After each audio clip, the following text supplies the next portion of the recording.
Lakshmi road या शाळेमध्ये शिकत आहे। माझी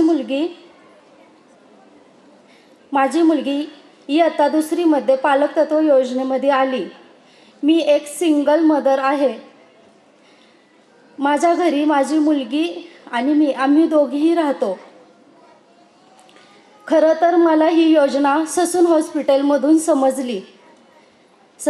सासूबाईंचा कॅन्सर या आजारावर उपचार चालू असताना 1/2/2022 रोजी माझ्या मिस्टरांचे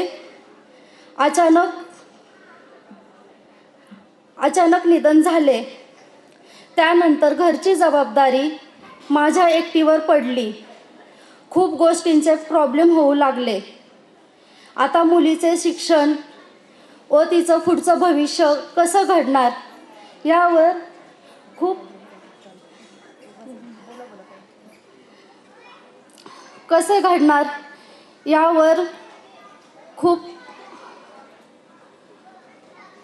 टेन्शन येऊ लागले।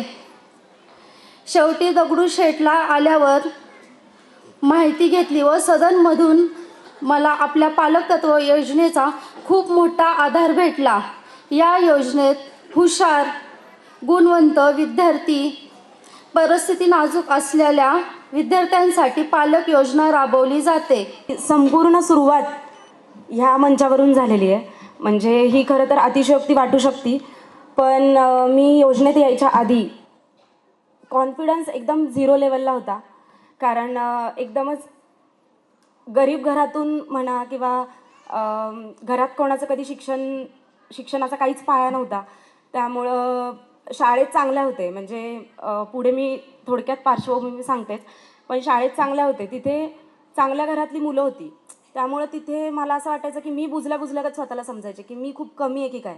पण जसं योजनेत आले त्यानंतर कळलं की आपण ज्या काही गोष्टी करतोय किंवा एक पाठबळ म्हणतो ना आपण स्वतःला कधीच कमी समजायचं नाही, हे या योजनेने शिकवलं।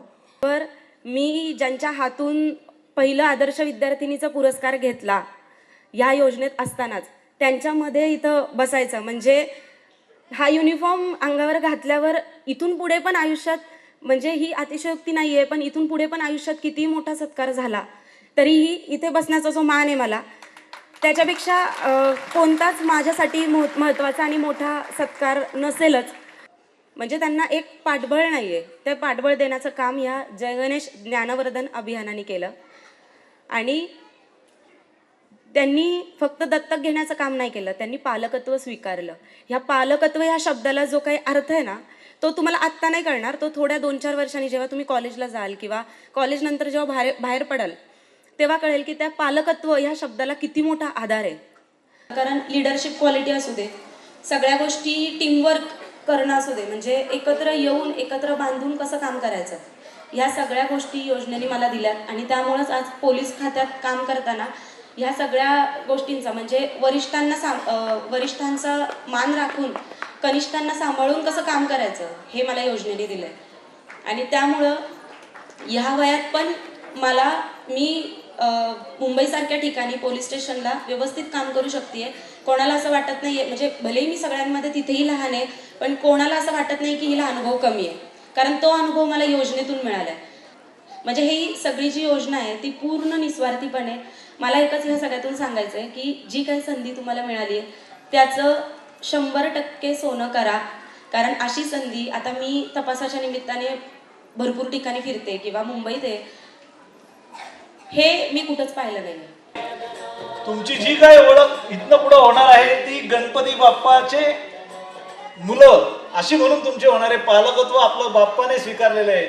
त्यामुळे अतिशय अनेक वर्षांचं पुण्य एकवटलंय म्हणून आपण या योजनेमध्ये आला आहात। आम्ही याचे कोणी विश्वस्त आहे म्हणून बोलत नाही, आम्ही सुद्धा एक कार्यकर्ते आहोत। आम्ही सुद्धा पूजा 10x10च्या घरातच सगळे राहिलेलो आहे। गरिबी काय असते सगळी जाणीव आम्हा सर्व लोकांना आहे। त्यामुळे आम्ही आपल्यातलेच आहोत आणि आपलं सर्वांचं भाग्य आहे की बाप्पाने आपल्याला त्या सेवेत घेतलेलं आहे। कृपया आपण स्थानापन्न व्हावं। 82 विद्यार्थी इंजिनियर झालेले आहेत, एक विद्यार्थिनी CA झालेली आहे आणि आपल्या समोर PSI असलेली ही पहिली प्रथम अधिकारी आपल्या योजनेतली पूजा राऊत. यानंतर MCA झालेले 26 विद्यार्थी आहेत, BCA झालेले 36 विद्यार्थी आहेत, MSc झालेले 28 विद्यार्थी आहेत, BSc झालेले 42 विद्यार्थी आहेत, MA झालेले 23 विद्यार्थी आहेत, BCom झालेले 132 विद्यार्थी आहेत आणि BA झालेले 66 विद्यार्थी आहेत.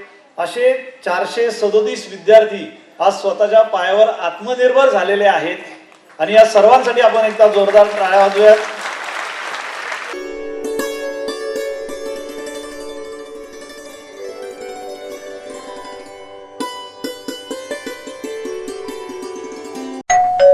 अहो उठा ना, ऑफिसला नाही का जायचं? अगं मला आज फ्रेशच वाटत नाही, काही करायची इच्छाच नाही. अहो मग तुम्ही आजपासूनच न्यू युनायटेड फार्मसीचे गुड मॉर्निंग चूर्ण घेणं सुरू करा. अपचन, मलावरोध, बद्धकोष्ठ, आम्लपित्त आणि पोटाच्या तक्रारींवर खात्रीशीर आयुर्वेदिक उपाय. गुड मॉर्निंग चूर्ण. 35 वर्षांपासून सगळ्यांच्या पसंतीचे गुड मॉर्निंग चूर्ण औषधांच्या प्रत्येक दुकानात मिळते.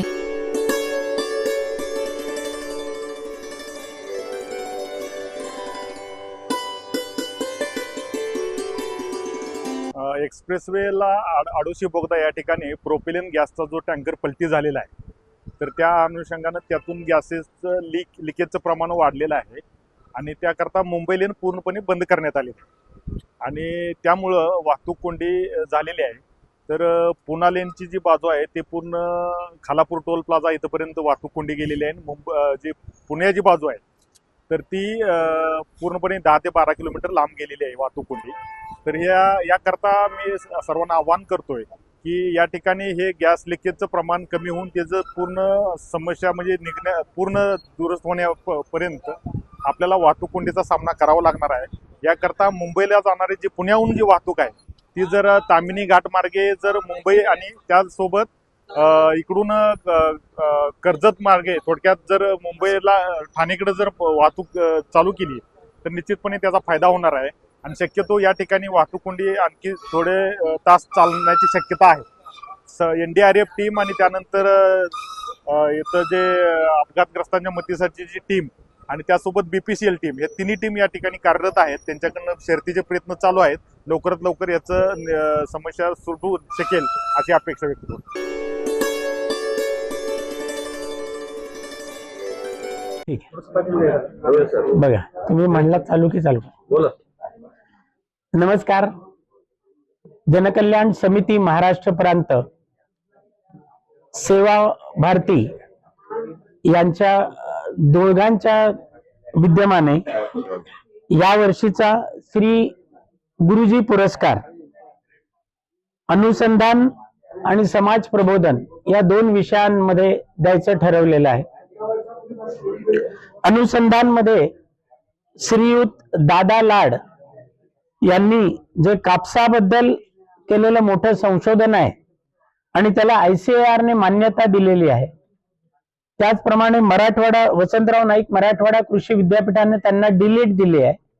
असे हे जे दादा यांना या वर्षीचा आपण अनुसंधानाच्या साठी श्री गुरुजी पुरस्कार देत आहोत. समाज प्रबोधनाच्या बाबतीत आचार्य श्री महंत भारतभूषण दासजी महाराज हे वाराणसीचे आहेत आणि हे संत रविदास महाराजांचे जे संदेश आहे तो जनमानसापर्यंत पोहोचवण्याचं कार्य अव्याहतपणे गेली अनेक वर्ष करत आहेत. समाजातील भेदभाव नष्ट व्हावा आणि खुरापती ज्या चाललेल्या आहेत त्या पूर्णपणे संपाव्यात या संत रविदासजींचा संदेश हा भारतभर पोहोचवण्याचं काम हे महंत करतायत. त्यांच्या कार्यासाठी आपण हा समाज प्रबोधनाचा जो श्री गुरुजी पुरस्कार आहे तो यावर्षीचा महंत भारतभूषण दासजी महाराज यांना देण्याचं ठरवलेलं आहे. हा कार्यक्रम दिनांक 14 फेब्रुवारी रोजी विमाननगर मधील सिम्बॉयसिस महाविद्यालयाच्या सभागृहामध्ये सायंकाळी 6 ते 8 या वेळात होणार आहे. या कार्यक्रमासाठी प्रमुख अतिथी म्हणून उद्योगपती अभयजी फिरोदिया यांची उपस्थिती लाभणार आहे आणि प्रमुख वक्ते म्हणून राष्ट्रीय स्वयंसेवक संघाचे माननीय सरकार्यवाह आदरणीय दत्ताजी होसबाळे हे प्रमुख वक्ते म्हणून आपल्याला लाभलेले आहेत. आमची सगळ्यांची आपणा सर्वांना मनपूर्वक विनंती आहे आणि आग्रह देखील आहे की या कार्यक्रमाला आपण 14 फेब्रुवारी रोजी सायंकाळी 6 वाजता विमाननगरच्या सिम्बॉयसिसच्या सभागृहामध्ये जरूर या. खूप खूप धन्यवाद. थँक्यू.